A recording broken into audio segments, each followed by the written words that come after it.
So the Springboks have just announced their first lineup of the Rugby World Cup. Now this team was initially going to be announced at 7 PM New Zealand time on Friday. But the Springboks, they do like to announce their sides early, which does mean it's currently 5 AM here in New Zealand. But it is announced and it is looking like a very strong side. We will get straight into it. Number 1, Stephen Kitsoff. Number 2, Malcolm Marx. And number 3, Frans Malherbe. So talk about starting strong for the first game of a Rugby World Cup. Scotland certainly going to have their hands full with these three, whether it's the ability of Kitsoff in the breakdown to get over the ball and win the turnovers, the scrummaging power of him and Frans Malherbe combined, or Malcolm Marx with that line-out accuracy, as well as being a workhorse. In the lock-in duo, it will be Eben Etzebeth at number 4 and number 5. They've gone with Franco Mostert, so after that tremendous performance from Mostert in the game up against the All Blacks, they have decided to stick with him. It was what we predicted, and it does seem like something that the Springboks may use in the future.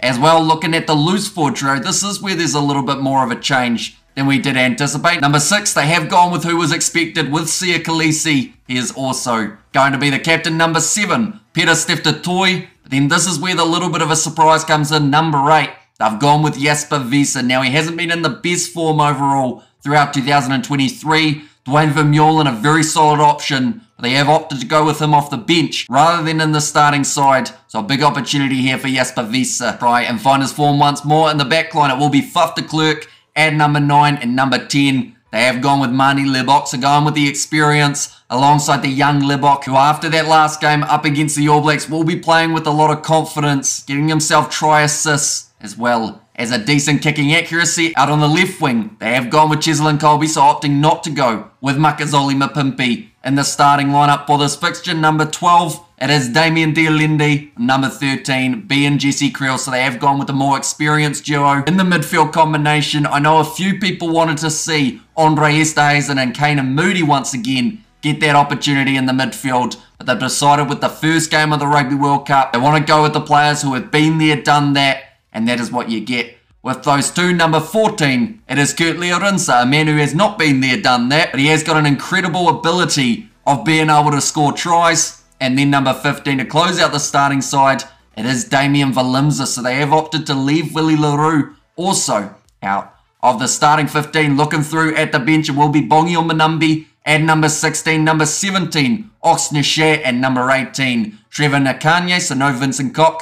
For this game, number 19, RG Snyman. He is the only lock replacement that the Springboks have gone with here. Number 20, Marco van Staden, and number 21, Dwayne Vermeulen. So more than likely, similar to the last two games that we've seen Khaleesi play, they'll give him around that maybe 50 to 60 minutes, then stick van Staden on to be able to finish off the game. Number 22, it is Grant Williams, and then number 23 to close out the Springboks side, it is Willie LaRue, but that is their starting lineup and reserves. Scotland, we have to wait quite a bit longer before we get to see their side, but as soon as it is announced, we will have the video out, then you guys know exactly who will be in that side. But the kickoff for this match, it is going to be at 3:45 AM New Zealand time on Monday morning, which does work out to be an afternoon game in South Africa, kicking off at 5:45. But thank you all very much for tuning in. We will be doing the live commentary on the channel as well as a preview a little bit closer to kickoff. But thank you all very much for tuning in. Let me know what you thought of this lineup in the comments down below, and we will see you all for the next one.